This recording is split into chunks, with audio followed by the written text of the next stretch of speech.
В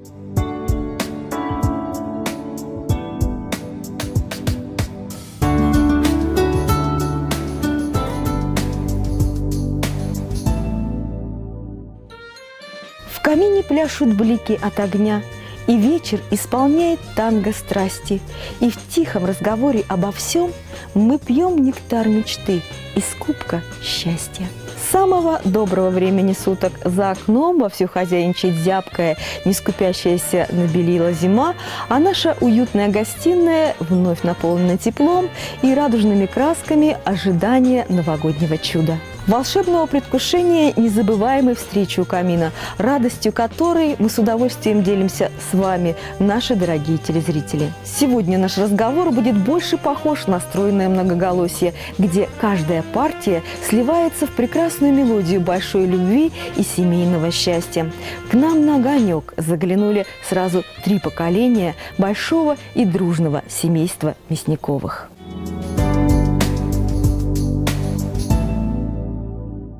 Здравствуйте. Здравствуйте. Добрый вечер. Очень приятно видеть вас таким представительным составом. Сегодня у нас в гостях в прямом смысле семья, 7 представителей 3 поколений Мясниковых. Екатерина Николаевна, познакомьте, пожалуйста. Наша семья состоит действительно из 3 поколений. Владимир Никитич, главный врач стоматологии номер 2. Наши дети, старшая Татьяна Владимировна, ассистент кафедры медуниверситета. Сын Сергей Владимирович, директор ООО «Дентал». Сноха Татьяна Владимировна. У нас, как слышите, 2 Татьяны Владимировны. То есть, как на подбор. Дети Сергея Владимировича. Владимир Сергеевич, маленький, Володя. И Людмила Сергеевна, наша красавица, как мы ее зовем. Не могу не спросить, младший Владимир в честь дедушки? Правы. У нас дедушка, как Сергей стороны, Владимир, дедушка с моей стороны Владимир. Конечно, суждено быть Владимиром. Хотелось бы вернуться к истокам вашей семьи. Скажите, пожалуйста, сколько лет вашему супружескому союзу? 48 лет. 48 лет. лет нашему союзу. С 69-го года. 68-го, по-моему. 68-го, извиняюсь, как уже поправляет, видишь. Уже Уже забывать поправляют. начинаем, сколько. Ну а чтобы не забывали, надо почаще вспоминать. Это же приятные воспоминания. Каждый Нам год дети не вспоминать. дают забывать. Дети нам всегда устраивают какое-то шоу. Было 45-летие нашей жизни. Свечей наставили вдоль дорожек у дачного домика. Затем нас заставили идти, нас заставили песню петь, дети. Но это такая была, незабываемая сцена до конца своей жизни. То есть Вспомните, пожалуйста, как познакомились? Тогда мединститут, тогда еще был он у нас в Кемерово. Оба учились, в параллельных группах были. Общие занятия у нас на факультете бывали. И вот мы там друг друга и увидели. это было на Новый год. Вот новогодняя студенческая вечеринка. Вот стою одна. Девочки там танцуют. Неужели никто не пригласит? Подходит, приглашает. И потом один танец, второй и так далее, проводил. Ну и пошла и поехала. И летом уже потом женились после 3-го курса. У нас в гостях сегодня не просто семья, а семейная династия медиков. Получается, что вы все стоматологи. То есть Валентина Николаевна тоже начинала свой путь по специальности стоматолог. Да, в связи с аллергией на руках. Министерство здравоохранения разрешило мне работать врачом лечебной физкультуры. И вот я 46 лет врач лечебной физкультуры, и из них 36 я главный врач врачебно-физкультурного диспансера. То есть помогаете людям возвращаться к активной жизни, сохранять здоровье. И сейчас у нас пошла тенденция к тому, чтобы мы реабилитировали лиц, прооперированных на позвоночнике с грыжами. Вот в настоящий момент это единственное учреждение, где действительно поставят на ноги. По вашему такому душевному рассказу, я думаю, что то, что судьба вам не дала стать стоматологом, это не испортило вашей профессиональной карьеры. Да, это точно. То есть это скорее счастливое стечение обстоятельств. Да. К среднему поколению. Почему именно эту профессию выбрали? Пример родителей. бы вариантов сильно других не рассматривалось. По сегодняшний день устраивает эта профессия и нравится. Наверное, это призвание. Сергей, ну у вас получается это семейный бизнес, да? Ну, любимый, я так понимаю, любимое дело. Не надоедает на работе вместе, дома вместе? Нет, не надоедает. Наоборот, вот сейчас в связи с тем, что у нас Мила пошла в 1 класс в этом году, мы стали намного реже бывать вместе, и наоборот, это как-то даже смущает, скажем так. То есть мы привыкли постоянно нога в ногу идти, и поэтому помогать друг другу. Если честно, когда поступал в институт, я вообще не понимал, на что я иду, что я буду делать. То есть, как бы, родители дали очень хороший толчок на тот период. Вот, и вкус к этой профессии пришел после того, как я уже закончил институт, по сути, и начал работать. Когда уже начал более детально знакомиться с этой профессией, вот, и познавать ее, скажем так. Вот тогда уже проснулся интерес и желание работать. Может, и дети будут продолжать нашу династию. Владимир, есть такие планы на будущее? Не Есть. мотай головой. Язык есть. Это замечательно. Здоровье – это то, что мы желаем друг другу не только на Новый год, но круглогодично. Мы хотели бы видеть окружающих здоровыми, особенно близких и родных людей. Как опытные медики, профессионалы, если хочешь быть здоров, то что надо делать? Заниматься здоровьем самому с самого начала своей жизни. Я вот сейчас стараюсь привить своим 2 внукам то, что здоровье каждый должен делать сам. Это в первую очередь. Ну а потом уже, если заболел, никоим образом не заниматься самолечением. Еще я знаю, что вы любите активный образ жизни. То есть здоровье – это спорт, Да. это свежий воздух и так далее. Ну поделитесь, какие увлечения вот такие активные в вашей семье любимы? Мы любим ходить на лыжи. Когда вся семья собирается в субботний вечер и в гору, в лес, это замечательно, хорошее настроение, бодрость духа. Ролики актуальны для нас. На плавание любим ходить. Причем все. Постоянно какое-то движение должно быть. А ходите на плавание вместе или как получится? Как В основном, получится, мы да. стараемся всегда вместе. Людмил, ты чем любишь заниматься? Бегать. Да? Лыжница она у нас. Владимир, а у тебя какой любимый вид спорта? Лыжный бег. Ну, еще интеллектуальная, я знаю, да, игра какая? Шахмат. Шахматы любишь играть, да? С дедом. Замечательно. Вечерками. Ну, судя по тому, как вы дружно откликнулись на наше приглашение, я понимаю, что собираться вместе вот так вот по-домашнему уютно – это ваша такая добрая, многолетняя традиция. Да. И вот хотелось бы поподробнее о традициях. Ну, раз мы с вами встречаемся в пору новогодия, то, конечно, бы хотелось узнать, как проходит ваш Новый год, без чего он не обходится, что дарите, что готовите, какие сюрпризы. Конечно, Новый год не обходится без новогодней елки.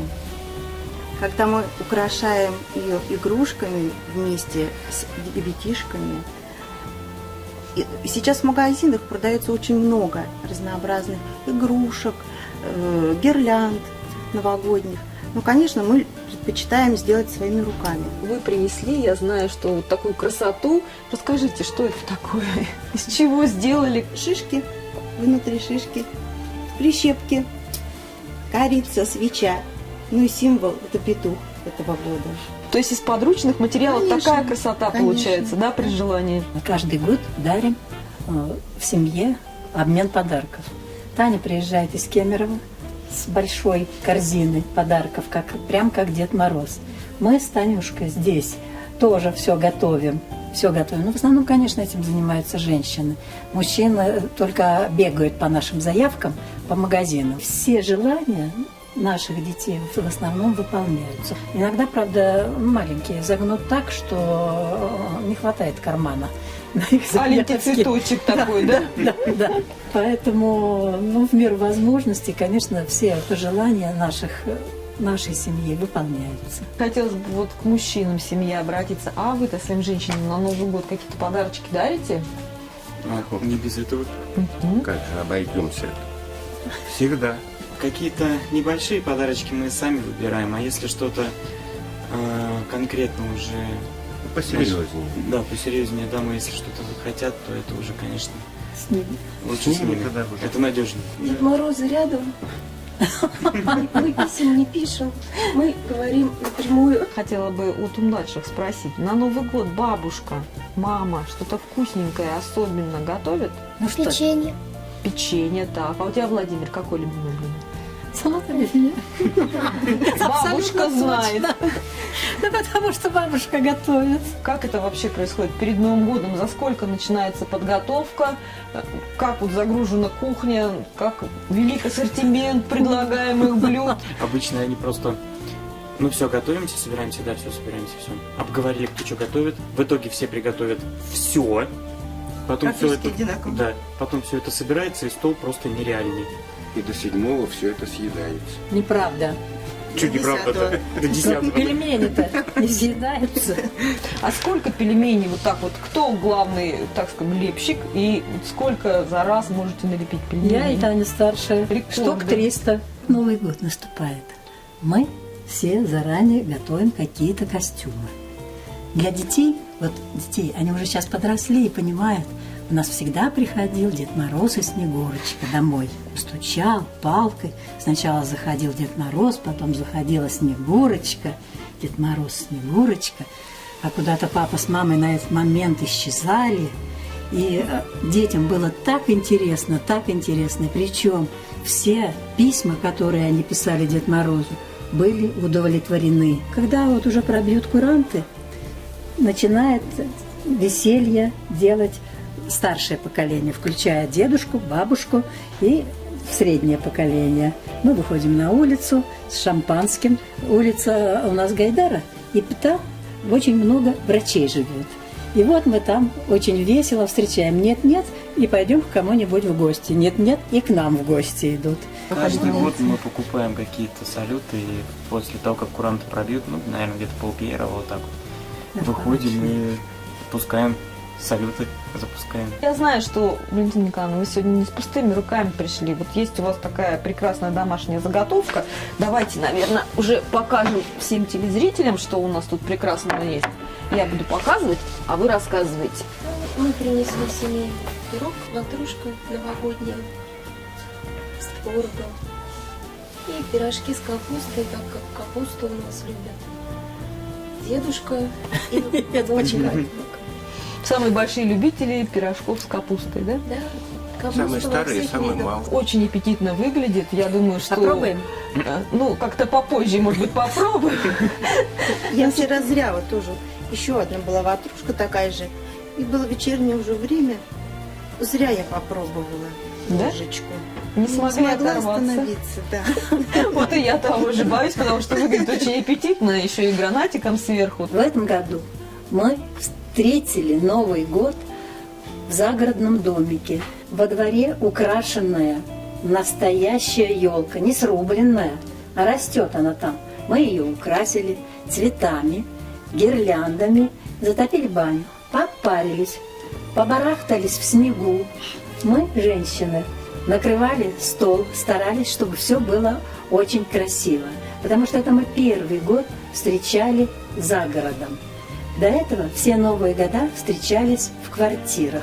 То есть обошли все квартиры и теперь перебрались на дачу. И тем более, Да. что в этом году в России объявлен год экологии, и губернатор тем более призвал всех пользоваться живыми елками, которые растут, или искусственными, то есть не губить новогодние ели. И вы вот всей семьей последователи искусственное, этого все. призыва. Абсолютно правильно, А там мы абсолютно правильно. нарядили свои. Когда уже садимся за стол, включается камин, это работа Сергея. Вот, зажигается, правильно, не включается. У нас натуральные камины. И знаете, действительно какая-то сказка, волшебная сказка, что ты вот на природе, и такая прелесть. Петух любит деревенские угодья, как вы знаете. Мы его встретили именно там. То есть все правильно. В нашей молодости мы с Владимиром Никитичем точно так же встречали Новый год в нашей молодости. Баня, снег и потом застолье. Помогли родителям окунуться в молодость. Да. Ну, а вам-то самим как впечатление? Впервые так встречали Новый год? Да, впервые. Будет продолжение таких загородных приключений? теперь? Конечно, и мы даже советуем, настаиваем. С утра раз и сразу на лыжи встать. выйти из дома — сугроб. Никуда не надо одеваться. Быстро зашел в дом, уже тепло и уютно. То есть Горки, снеговики да, с город, детьми, да, все здесь под да, то есть рукой. очень под рукой, да, никуда не надо ехать. Уважаемые телезрители, очень ценный совет. Встречайте Новый год за городом. Я смотрю на ваши счастливые лица и хочу спросить у каждого секрет семейного счастья. Он в чем? В том, что вот именно мы все вместе. Что мы вот именно боль, кроме вот Тани, нашей старшей дочери, то, что она вот немножко далеко живет от нас, мы в одном городе. Одна у нас профессия практически у всех. Ну, не практически у всех. У меня есть Валентина. То, что у меня есть дети. То, что у меня есть внуки теперь. Куда мы без них и куда мы от них? Семейное счастье – это то, что мы умеем друг друга слышать, уступать, если не правы, и помогать. Вот эти три кредо, я считаю, основой нашей семьи. Большое спасибо. Это надо сказать Валентине Николаевне. Она нас сплочает. Она окружает добром, теплом своим, уютом. Пирогами. Пирогами, да. Мы наглядно убедились. И Таня говорит, куда вы их стряпаете? Она говорит, не трогайте, говорит, мои пироги. Эти пироги, с этих пирогов никогда не поправишься. Я люблю своего мужа до безумия. И самое главное, наверное, это любить и прощать. Быть вместе, делиться. Ну, все праздники мы всегда вместе. Все беды какие-то, невзгоды, то есть вместе. Ну, совместно. Сергей, ответное слово такое короткое будет или что-то Нет, еще это просто- добавите? Счастье семейное – это когда тебя окружают любящие люди, когда они могут тебе помочь и в горе, и в радость с тобой разделить. Маленькое счастье – это наши животные. Забыли. Забыли про них, да? Мы хотели перевести, но Ну, что-то... что-то Ну, решили, что не постеснялись. стоит. А кто у нас, если не секрет? 3 собаки и кошка. Ну, По разным да, квартирам. боюсь, что здесь бы нам было небо малой земли. Татьяна, Ну, я считаю, что счастье – это даже то, что семья есть. Нас 7 человек, 7 я. И то, что пока у нас есть старшее поколение, дай Бог на здоровье, чтобы они были как можно дольше с нами, и здоровье их не подводило. Счастье нам до этих лет оставаться с детьми.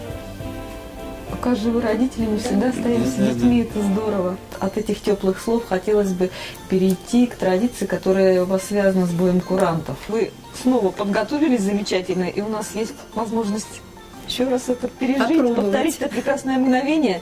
Сергей, пожалуйста. Хотела бы сначала предоставить слово Людмиле, а потом всем старшим.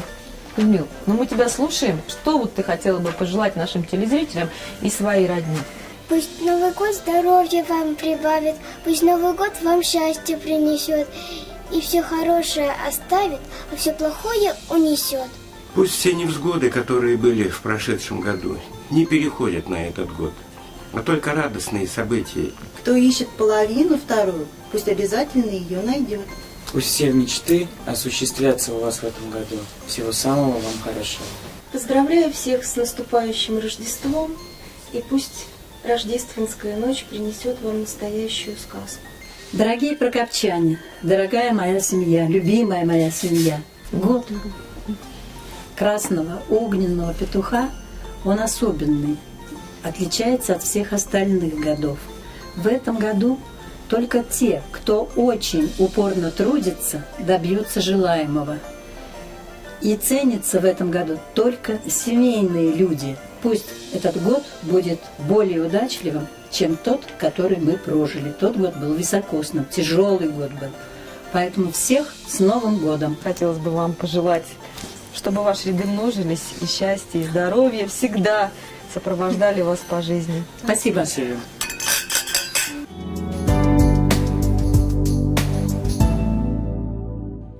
Время неумолимо движется вперед, но мы всегда можем повернуть его вспять, нанизывая бесценные жемчужины воспоминания на прочную нить жизни. Надеюсь, мы сумели добавить в ваши праздничные выходные перламутровых бусин позитива и хорошего настроения. Но доброго и вечного много не бывает, поэтому будем с нетерпением ждать новой встречи. Включайте телевизор на каналах 27+, и «Про жизнь», и мы с удовольствием разделим с вами теплоту сердец и искрящийся свет нашего камина. До завтра!